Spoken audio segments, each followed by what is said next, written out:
Welcome to the Fintech One-on-One podcast. This is Peter Renton, chairman and co-founder of Fintech Nexus. I've been doing these shows since 2013, which makes this the longest running one-on-one interview show in all of fintech. Thank you for joining me on this journey. If you like this podcast, you should check out our sister shows, Pitch It, the Fintech Startups podcast with Todd Anderson, and Fintech Coffee Break with Isabel Castro. Or you can listen to everything we produce by subscribing to the Fintech Nexus podcast channel.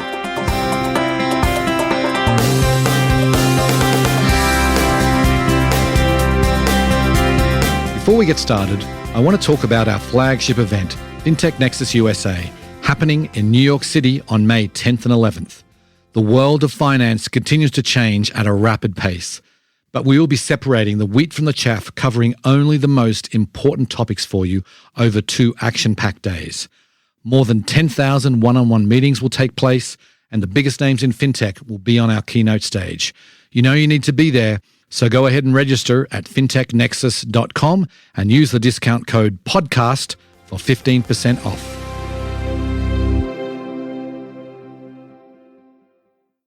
Today's guest on the show is someone who needs no introduction if you've been in fintech for any length of time. Max Levchin is the CEO and co-founder of Affirm. He was also the co-founder of PayPal many years ago. Now, Affirm obviously is one of the leaders in consumer lending, one of the leading buy now, pay later players. Full disclosure, I do own shares in Affirm, less than 200 shares, but I wanted to get that out of the way. In this interview, Max talks about some of the reasons why Affirm started. He talks about his perspective on credit cards and why he thinks there's a lot of similarities to payday loans. He talks about, obviously, the core products that Affirm offers. We talk about some of the big partnerships he have, like with Walmart, with Amazon. He talks about the deal they have with Peloton. We talk about underwriting and delinquencies and how they're driving those down. We do talk about the 19% reduction in force they took a short time ago. Max gives his perspective on the CFPB and why he's quite optimistic in his work, in his dealings with them. We also talk about the Affirm Mafia and much more. It was a fascinating discussion. Hope you enjoy the show. Welcome to the podcast, Max. Thank you for having me. My pleasure. So let's get started. I want to go back to the early days of Affirm. In fact, before you even founded Affirm, what was the idea that you really had? What was the catalyst for the idea for the founding of Affirm? So one of my then Affirm co-founders, who happened to be a very close collaborator of mine at PayPal, he and I worked together quite a lot on fraud. We were friends since high school and stayed in touch all through PayPal, and after we were having sort of this series of lunches discussing the world of fintech, and sort of chanced this idea that we worked so hard on creating these really interesting scores to figure out if someone was fraudulent or not, and yet we never dipped our toes, so to say, into figuring out creditworthiness, which is not an exactly the same problem at all. Kind of a similarly, you can intuit that a score might be designed using data sources that are not kind of your standard FICO score type thing to figure out creditworthiness, especially for people like us. So he came from a farm, and I moved to the US as a teenager from Ukraine. So we had non-traditional credit histories. So one thing led to another, and we basically said, it'd be really interesting to try to design a credit score that would be more inclusive of people with non-traditional backgrounds, students, immigrants, people with sort of strange work histories. That was kind of the rabbit hole that we dove into. And obviously, at some point, we had a prototype score, and we took it around to people saying, hey, we built a credit score. We think it's better than traditional FICO score. And 100% of the people we talked to who were in the lending businesses said, no one will ever use a credit score unless someone's already used it. Like if you want to have a new credit score in the market, you have to lend your own money and prove that this is in fact a functioning credit score. And so nothing feeds entrepreneurial imagination like someone telling you, oh, this wouldn't work unless you prove it. And so of course we're going to prove it. And so that's how we got where we did. why sort of focus on the area of credit that you did, sort of this, that wasn't really a term back then, the buy now, pay later, the installment kind of, point of sale type market? That's where we ended up almost through a series of happy accidents. So bunch of different things. One, I had this vague memory in college of getting a credit card at the point of sale. I remember thinking it ended badly. It actually hurt my credit score. I'm trying to remember why. I'm like, oh yeah, so the credit cards don't particularly want to remind you to pay your bills on time because they make money when you're late, and then you revolve anyway, and so your interest compounds and it just gets more and more expensive. And then one day you realize that you are quite a bit in debt, you're late, and your FICO score has gone down because they're already reporting you as delinquent. And so I remember thinking that was all very, very bad, except what was really interesting is that I was prompted to open up this credit card at the point of sale. And I was instantly convinced because it seemed like a really good idea. I needed credit to buy, something slightly fancier than my student wardrobe would allow. And I certainly had no money being an immigrant and a student. So the two synthesized into this idea of, well, what if you created a credit product that would allow you to buy things offered to you at the point of sale? So you are in fact prompted to buy something and you're figuring out affordability. And yet, what if we did the exact opposite of what that particular credit card did to me? So you don't charge late fees, you don't compound, you make it extremely obvious how many payments you'll have to make, and then you're done. There's no ambiguity around how long it might take to get out of debt. And so we designed this product. There was no name yet. Buy now, pay later was not a term yet, but we'd sort of imagine this product that you would see at the point of sale. You would think of it in terms of, oh, this is 6 payments or 4 payments or 12 payments. You know exactly how many dollars it would be. But that to be really a firm offer, if you will. If I could tell you, hey, it's going to be $12 per month for the next 6 months, and then you're done. One, you can charge late fees because that changes the potential total number. Two, you certainly cannot compound because that changes depending on the timeline. And most importantly, you actually have to put a total limit, a cap, if you will, on the total number of dollars the person could possibly owe. So we designed a product very much through this lens of what is the most consumer-friendly, least gotcha, least scary version of credit that you could offer at the point of sale as someone is already making up their mind how much they're going to want to spend. And when we launched with it, it was a huge surprise. Convinced a couple of friends of ours that were in the business of online retail and offered at the point of sale, and we would get calls the next day after we would roll it out. Our friends would say, it's kind of shocking, but it looks like I added 30% more volume overnight. Like, how is that even possible? So people seem to like this idea of transparency and expanded budgets. They want to buy more things. They can't quite afford it, or they feel like they can't afford it. They want to borrow money, but they're kind of scared and they don't want to use their credit cards because they know revolving might be something that they'll, it's a debt they'll never get out of. And so this certainty and sense of control is pretty powerful. And so that's how we designed a product, but it was almost a semi-conscious throwback to my college days when I was credit less and credit score less because I was literally fresh off the boat. Interesting. So when did you realize that really this, it sounds like fairly quickly you found you had a popular product. When did you decide that, okay, this credit scoring thing might be a good idea, but this lending thing is really getting traction? We were really in the credit scoring business in theory. As soon as we offered this lending product in practice, it was very clear there was a huge market pull for a product that would give people sense of control and cost transparency into credit. And we were still, so somewhere in the back of my mind, there's the business that got away, the idea of offering a BNPL credit score for anybody who needs it. But for the moment, we're very, very busy delivering BNPL to everyone. Right, indeed. So over the years, you've been fairly critical about credit cards. And in fact, I remember one of our events a few years back, you compared them to payday loans or the payday lending industry. How do you respond to this? Because criticism that's been leveled at BNPL because people are also racking up debt. How do you respond to that criticism as it's just another way for consumers to accumulate debt? So first of all, credit cards and payday loans have the exactly same business model. In both cases, the lender, and you can dress it up with cool stories and kind of explanations of why it's different, but it's not. The idea of a payday loan is you go to kind of a weird, maybe this nouveau payday loans online are somewhat that are lit and nicer, but in a traditional world, you go to the seedy place and you say, hey, I need to borrow $100. And the person says, great, here's $100. Bring me back 200 next week. And that's it. And it's actually not the worst. I mean, it's some kind of an outrageous interest rate, but if you get paid next week and you are in fact able to pay off your loan, okay, that's fine. But in reality, what happens, you come back next week and say, you know what, I still haven't gotten paid or something happened. I need to keep staying in debt. And the person tells you, oh, well, that's okay. It just doubles now. And so next week it's 400. And so you can imagine this super steep exponential curve where you're suddenly in permanent state of debt and terrible things happen to you.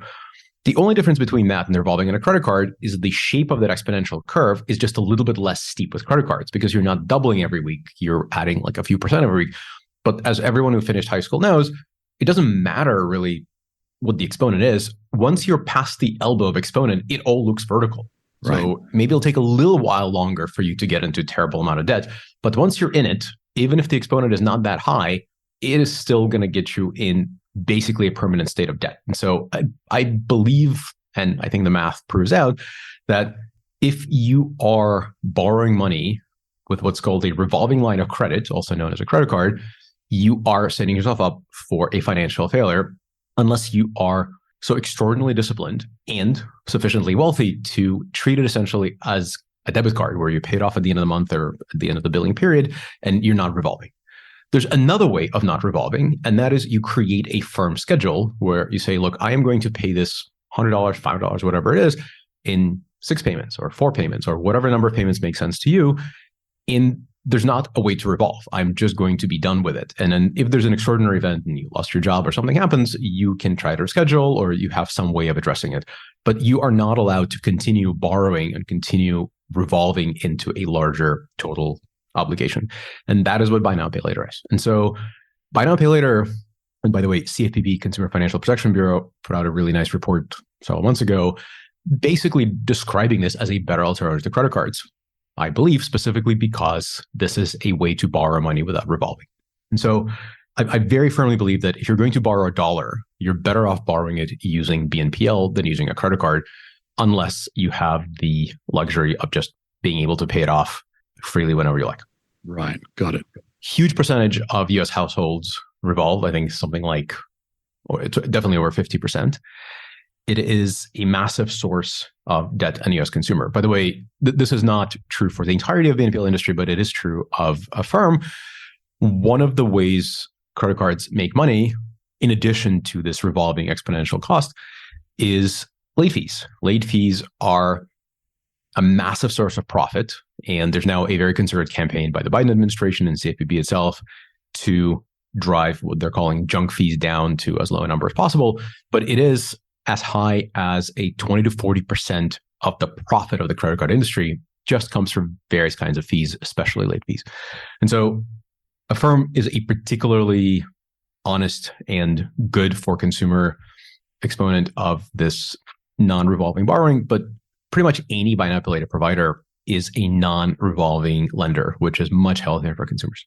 So that's sort of the difference between cards. And the payday lending comparison, I think, is very fair, although maybe slightly scandalous.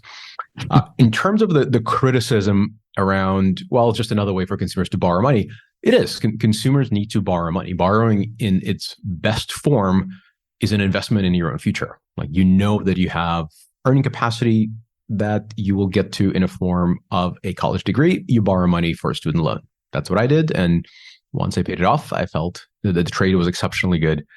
I ended up with a computer science degree and lots of good things came from that. And so borrowing and credit are a good thing. Debt and being in it is not a great thing. It is really important to manage your debt as well as your credit very carefully. BNPL is a safer tool. Between the two tools, credit cards and buy now pay later loans, credit cards are a little bit like a power tool and the safety is permanently off. Like, it's very, very easy to get in trouble. BNPL is a safety first type of tool. The thing that is worth highlighting, and this is another thing that CFPB is very engaged in, and we are certainly excited to be in conversation with them, to make sure that consumers do not overextend themselves in both buy now pay later and all the other forms of borrowing. That's why credit reporting exists. And so today, majority of buy now pay later providers, Affirm is an exception, but majority of buy now pay later providers do not report borrowing results, what's called furnishing information about installment loans that we do to the credit bureaus. Affirm does for a percentage of our loans, but not all of them, depending on type. It is absolutely important for the industry to standardize on a type of credit reporting to make sure that these loans are visible to the rest of the industry participants. And once we get there, which I'm confident will happen quite soon, I think it will be harmonized with the rest of forms of borrowing that the consumers can do in this industry. Right. Yeah, I agree. That's really important. So just run us through then the different types of lending products that you have, and just, maybe you could sort of talk about what sort of the growth areas for you within that product suite. The products that we offer today are all kind of variants of this idea of an installment loan. Some of them are quite short term. The buy now, pay later term really came to describe these 4 installments, interest-free loans to consumers. They're typically really good for modest amount of money, like $200, $150. They don't really work very well above $300 to $400, because at that point, if it's too much money to pay $400 upfront, it's probably too much money to pay $100 every 2 weeks. And so what we do is we offer both very short-term, 6 weeks, 0 interest products. We also go as far as 6, 12, 18, 24 months, etc. Longer-term products that are designed to help you finance things that are a little bit more expensive than just a couple $100. Some of those are interest-free, and in those cases, the interest is effectively subsidized by the retailer. And some of them are interest-bearing, where consumer actually pays the cost of credit. In all of those cases, there's no interest, but when there is interest, it's always, always, always no late fees, no deferred interest, no compounding, and the interest is always capped out to a specific number of dollars, which goes down if you prepay. Majority of the industry likes to penalize you for prepayment. We actually reward you for prepayment because we think it's a really healthy financial behavior. And so we typically divide it into longer terms, shorter terms, 0 interest or non-zero interest. Right. In the early days of the pandemic, we bought a Peloton in our family, and we financed it through Affirm. Was interested to go through that process with you guys. It was very easy. And then Peloton suddenly became this massive part of your revenue.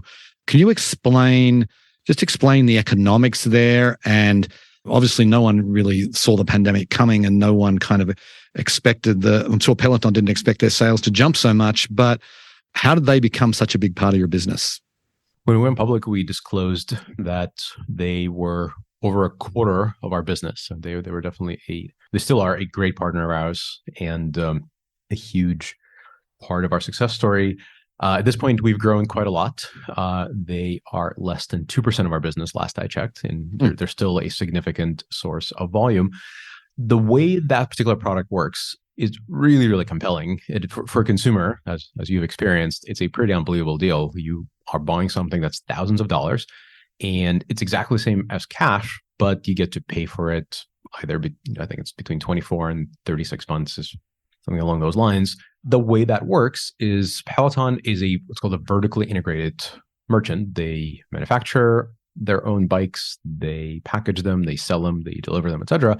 And so the margin on the hardware is pretty significant. And to eliminate any consideration or any thinking too long on your part before pulling the trigger on buying a really nice bike like that, they're essentially saying, you know what, we will pay what you would have paid in interest. So we will compensate Affirm for our cost of capital, cost of data, cost of servicing, etc., so that you get to basically have exactly the same bike for this exactly the same price if you would have paid cash, just so that you don't have to think about interest. And this really is a good highlight of how BNPL can be so much better than credit cards. If you were to buy a Peloton with credit cards and revolve, you're looking at thousands of dollars of principal. It is entirely possible that depending on your credit and your credit card rate, you may be paying thousands of dollars of interest too. And so not doing that is a pretty powerful story. And we obviously helped each other grow tremendously through the pandemic. Yeah, no, it was very compelling, because it's just, I think we're paying like $62 a month, and it was over 3 years. It was just a no-brainer. The same price up front, you'd barely even notice it when it's that small of a monthly payment. But I want to talk about other deals you've done, and you've signed deals with both Amazon and Walmart, they're basically the two biggest retailers in this country, probably the world for that matter. Can you just tell us a little bit about both of those relationships and how you're growing them? The reason we won Peloton all those years ago is the same exact reason we won our partners at Walmart and Shopify and Amazon, all these huge industry participants. Ultimately, the competition is quite stiff. There's plenty of people who are offering buy now, pay later products. Some compete with some of our products. Others try to compete with most of them. But the punchline is no one does the three things that we do as well as we do. Number one, we are really a consumer-centric product experience. We take great care of the consumer. Our net promoter score always stays extremely high. We don't charge late fees. That adds obviously to our appeal to consumers. When they misstep or just forget to make a payment, we don't penalize them for it. And so that pro-consumer stance, or as Amazon sometimes calls it, customer obsession, that's something that we really share with all these companies. And they're all very, very much obsessed with the consumer experience. So that's really part one. Part two, we did invent that score, and we have iterated on it now for over a decade. It's actually 10th version as it happens. We just released the next 10th major version of the new credit score that we invented. And it does allow us to include and approve more people. And so on average, we end up approving more consumers and offer them safe access to credit without having to make money on the sly with clever tricks like late fees, et cetera.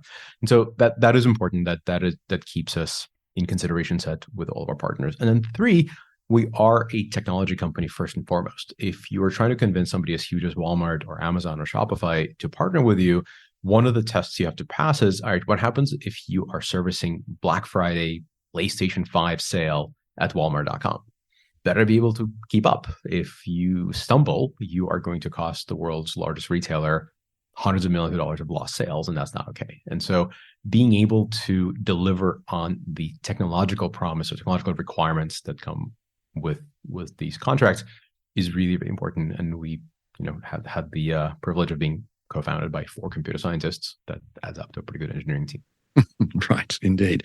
So I was looking through your earnings report, your most recent one, and looking at the fourth quarter, delinquencies came down, it seems like. I'm just curious about, how are you creating lower delinquencies, and what do you feel the consumer, all this uncertainty people are talking about, the consumer lenders, this is going to be a real test because there's going to be a potential downturn this year. I mean, how are you kind of adapting your credit models for this? So we didn't just have a sequentially lower loss quarter. We also had our highest quarterly gross merchant volume. So we grew the company while reducing delinquencies and losses. And so in that sense, what we're doing is we are trying to prove to our supporters and a little bit to our naysayers that the story of, well, you can only be a great provider of consumer credit in the boom times when everything is just perfect. Maybe that's true for some players. And I'm fond of quoting Warren Buffett when the tide comes out, who's swimming naked. We are trying to show and continue to show that our underwriting chops are better than the industry. And so that is a direct example of those underwriting chops in our falling delinquencies. Obviously, we will pass the test once whatever downturn happens is here, gets through, and is behind us. But so far, I think we are doing significantly better than the industry. In my letter, you can actually see, I think in Michael's section, as a matter of fact, and you can see a slide comparing us to a bunch of credit card issuing banks, all of whom are now starting to build up reserves and reporting increasing delinquencies while we are reporting decreasing delinquencies. Mm-hmm. And so, so far so good. Obviously, credit takes very, very active management. We do have a really powerful structural advantage. It's actually twofold. One, we approve every transaction, which means that sometimes we get to tell consumers, hey, you're overextended. Please do not borrow anymore. This is more money than you can safely afford to pay back. It's not the nicest thing to hear, but we are very crisp and try to be compassionate about it. But if we believe the person is overextending themselves and cannot make the payments back to us, we will not lend the money. We have no incentive to do so because we don't have late fees, et cetera, et cetera. When they can't pay, we actually just lose money. And so that's a really important component of our business. And the other one is that majority of our volume is very short term. And therefore, as we watch consumer behavior shift, and we did see quite a lot of fairly turbulent shifting in consumer demand, especially through the last few months of the calendar year, as consumers were combining or trying to make sense of buying gifts for their family, but also deal with inflation and increasing prices of commodities, et cetera. As we sort of witness what's happening in the world, we can adjust our underwriting standards to match everything from employment rates to shifts in demand, and make sure that we don't overextend these consumers. Okay. So I want to talk about the workforce reduction that you had earlier this month. You announced 19% of your workforce is going to be laid off. How are you going to continue to grow with far less people? The scale of the opportunity and our ambitions are unchanged. That should go without saying. We're still planning to take over the world in our own special way. We did front run quite a lot of our ambitions relative to our revenue production, just like majority of the Silicon Valley did in the somewhat crazy years of the pandemic. And just like a lot of us, we decided to reduce workforce to match our revenue production to the scale of the company. That said, it does create a certain discipline. And by the way, I'm responding in a staggered fashion because it is still an emotional thing for me, and it sucked, and I hope to never have to do that again. Right. But it does create a certain sense of scarcity of resources and forces you to think about doing more with less, and really puts a finer point on prioritization. It's very nice to say, well, I have all these engineers and I want to do A and B and C. It would be really wonderful to do all these things concurrently. In a world of 20% fewer people, you better know what's more important, A or B or C, and then you prioritize it. And you don't really have so much a choice of, well, let's just do it all at the same time. Right. Got it. Okay. So you've mentioned the CFPB a couple of times, and, they've certainly taken an active interest in BNPL. Sounds like from what you're saying, you're pretty optimistic that what the CFPB comes out with is going to be a positive, for Affirm anyway, but maybe even for the whole industry. What do you expect from that? First of all, I'm a big fan of CFPB and their mission. I spent a few years on their advisory board a bunch of years ago now, but generally speaking, we like folks from CFPB. We frequently hire them. Our first general counsel came directly from CFPB to us. And so we have a lot of kind of a DNA linkage to the folks that are trying to be sheriffs of the fintech town. So I think that's probably the origin of my goodwill towards the agency. I think, like any rapidly growing market, thoughtful regulation is a really good idea. It allows the participants to kind of know what the rules are. It allows folks to work together, even if they're very competitive. For example, CFPB will naturally take a leadership role in figuring out standards for reporting credit, which I think is really, really important. Our credit system is built on the idea of transparent reporting of positive and negative credit results. And CFPB has a great role to play there. So I expect them to continue learning about the industry. I think they've been very thoughtful. They surveyed the industry quite actively. Obviously, all of us in the space gave them a ton of data. They're, from what I can tell, certainly not done. It is not my place to prognosticate what they'll do next. But generally speaking, so far, the engagement has been productive. They have been very thoughtful in their questions. They are not scared to learn, which is always very, very important as you're trying to figure out how to regulate a new industry. You really have to be willing to not just say, well, it looks like X, so we do Y, but also say, like, how is this thing different? And the report really speaks for itself. It sort of opens with this passage describing how BNPL is profoundly better than credit cards, which I think profoundly is my word. They just said it's a better alternative than credit cards. Right. Words in their mouth. Okay.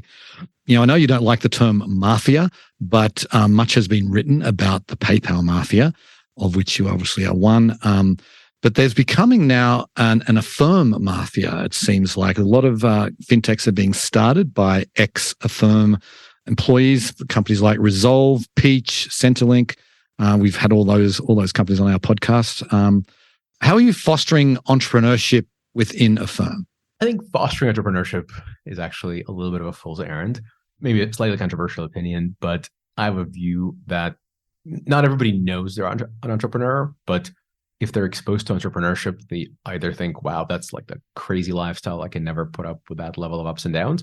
Or you feel like, wow, that's just extraordinary. Like I want to tell myself what to do, and I don't want to take too many cues, and certainly don't want to hear about any random you can't do this or why. And so those kind of people are naturally attracted to startups, and Affirm, even being publicly traded and 10 years old, is still very much a startup. And so once you're within one of those companies, if you are an entrepreneur at heart, you very quickly discover that that is what you want to do. And the one thing that we did at PayPal, and the one thing we certainly do at Affirm, is when people tell me or tell their peers, hey, I'm kind of thinking about starting my own company, we don't jump at that person with a, how can I talk you out of this? We actually say, wow, that's amazing. Like we need more entrepreneurs in this country. Like it's profoundly important for the US economy, for the world economy, to have more entrepreneurship. And so insofar as this person wants to stay here and continue learning, of course, we'll support them and do all the right things by them. But as they choose to eventually walk out the door and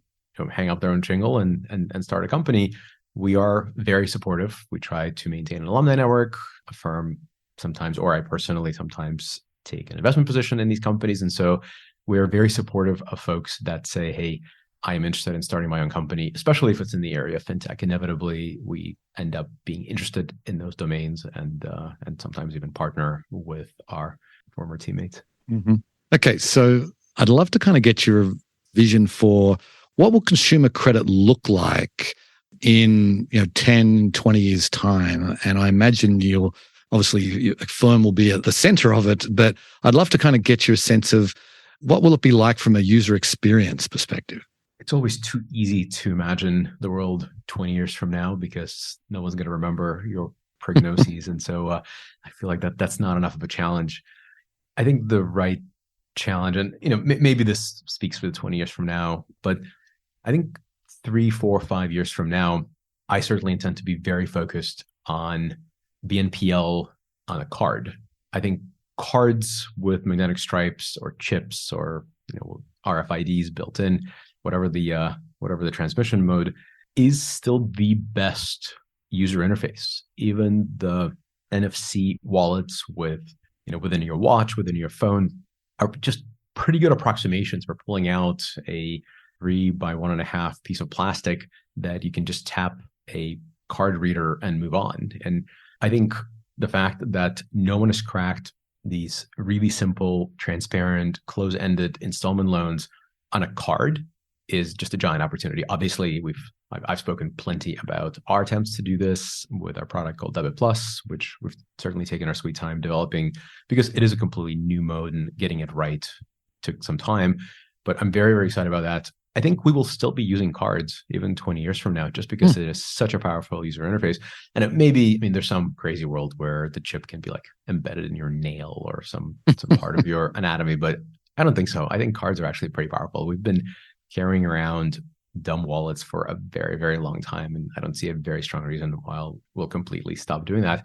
But these tiny little pieces of plastic are very powerful when combined with an intelligent app. And I think we'll have some, just to nod to the current hot thing is all kinds of conversational AI. I'm not sure I need to converse with my AI about financial health, but I do want something resembling the smartest possible financial advice in an app that speaks to my card. And so as I tap my card or chip it or swipe it even at a grocery store, I want my app to say, hey, the smartest thing to do with this bill is to turn it into a loan and pay for it over 6 weeks, because the retailer in your basket is subsidizing all the interest. So you'll never pay a penny. And there, of course, will be no late fees. And we're going to route it to the bank account that we have on file. So you have to do nothing. And if you want to change it, please do. But if not, this is the smartest financial decision you can make. And so generally speaking, 10, 20 years from now, I see more and more financial intelligence pushed into smart defaults. Like right now, we agonize over choosing the right mortgage rate and choosing,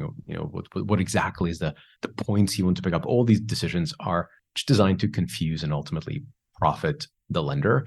I think a lot of that will get washed out with some form of intelligent financial assistant that you can trust to do the right thing for you. Okay, we'll have to leave it there, Max. That's going to sound like a fascinating future, but appreciate you coming on the show today, and best of luck. Thank you. If you like the show, please go ahead and give it a review on the podcast platform of your choice. And be sure to tell your friends and colleagues about it. Anyway, on that note, I will sign off. I very much appreciate you listening, and I'll catch you next time. Bye.